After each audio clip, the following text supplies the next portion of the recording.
Hey, so you're looking to learn how to start a career in real estate with no money. Well, in this video, I'm going to explain just that. You may look at different real estate investors, such as Trump, and you may say to yourself, man, he got his start from his father who gave him his seed money.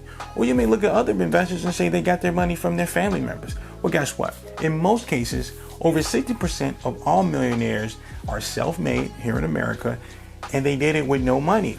They didn't have any money to start off with. So they built the necessary skills and the things they needed to learn in order to do it. They used these hands. They got their hands dirty. But anyway, if you're the type of person that's looking to switch careers from their current career to a new career, such as real estate, and you're looking to learn how to start, then this video is for you. Or if you're looking to invest in real estate as an investor and you just don't have the money, but you're looking to get the money in order to start your real estate investing career, then this video is also for you. Or if you're working a 9-to-5 at a job you dislike, like I don't know what other jobs are out there, but you're just looking just for passive income and you're just looking to switch careers, then also this video is for you.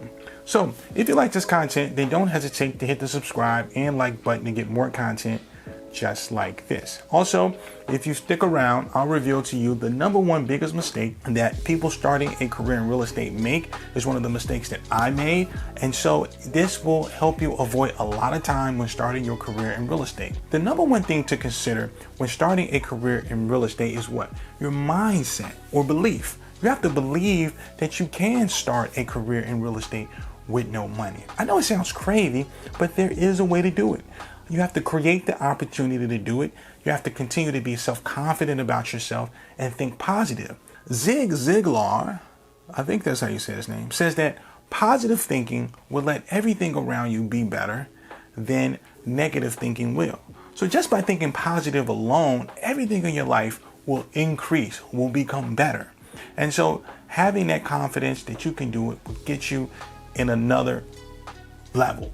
#2, I would suggest starting off in real estate is to understand that it's going to take some time to build the skills. So you want to pretty much have a stable income. So if you're a person that has a job, I would continue to keep your job. And keep your job because you don't want to compromise where you're going to eat, how you're going to pay your bills, such as your housing, where you're going to get your food, phone bill, etc., because your mind needs stability. You have to be able to be stable in order to effectively get into real estate the right way. And it goes for any other career. Stay put in your job, and then from there downsize your job or try to reduce the amount of hours you can and work every other hour on real estate, which goes into my third point, which is develop the knowledge about real estate. If you develop the knowledge about real estate in your off time while you're working your 40 hours a week, so after you get done with your week, then what you got to do is read as much as you can about real estate. Read as much as you can about the different parts of real estate. Understand the process of real estate. Understand the different businesses within real estate. And then from there, you can effectively sort of carve out the lane you want to get into. And that is what you have to do. So first of all, is keep your mindset. Make sure that you keep your job. And then the third thing is to become knowledgeable about real estate. #3, I would network like your life depended on it. Go to as many networking events within real estate as possible. And the purpose of going to these networking events, which is going to go into my fourth point, is to meet as many different real estate gurus as possible. You want to meet people that's crushing it at their game, that's killing it. I mean, that's doing millions of dollars of deals every single year. These are the type of people that you want to develop relationships with, because as my grandfather would say, let's say you go into a mountain full of gold.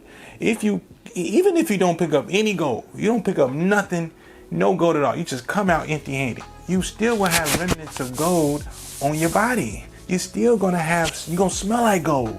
Your aura gonna be gold. So with that being said, just by working alongside these particular real estate experts that's crushing it, that's killing it, you're going to come out with a bunch of knowledge unconsciously. This goes into the fourth point, which is with networking. There are two ways to network. You want to go to physical networking events where you come up with a suit and tie, you go in there, you introduce yourself, who you are, where you at, the level you at, and what you're trying to do. You're just trying to meet people, make contacts with as many people as possible.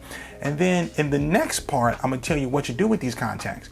Then the second way to really meet professionals in real estate is to do meetups.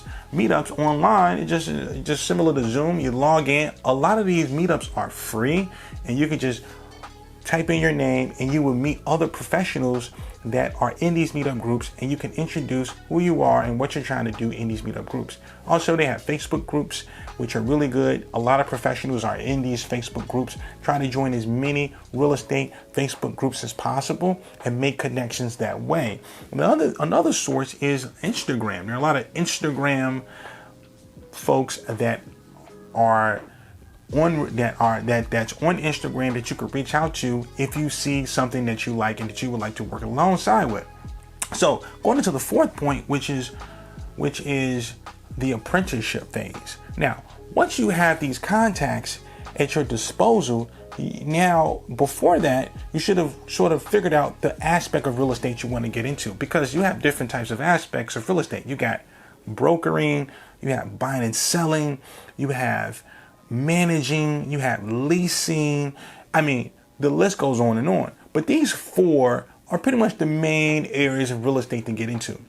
And the thing is, you really want to pick one area where you want to work alongside with an expert from the contact that you've created doing your meetups and your networking events. So you send them a soft email. You can go online and figure out an introductory email to figure out what to send them, so therefore they can have you work alongside them. Now, starting from the beginning, you may want to work for free. Don't think that you're going to get paid a lot of money working with these people. So in your off time, after your job, what you really want to do is dedicate all your time, or as much time as you can, towards helping this particular person out in their job, and just literally you just being their assistant. You come in there on your off days, and you just trying to just ask as many questions as possible. You're trying to just be around the team, and you just want to be around the environment. And that alone will help you gain the skill sets you need in this, what I call the apprenticeship. In Robert Greene Mastery book, he talks about being an apprentice to somebody that's really good at their craft, and it'll help you out so much when you want to go out on your own.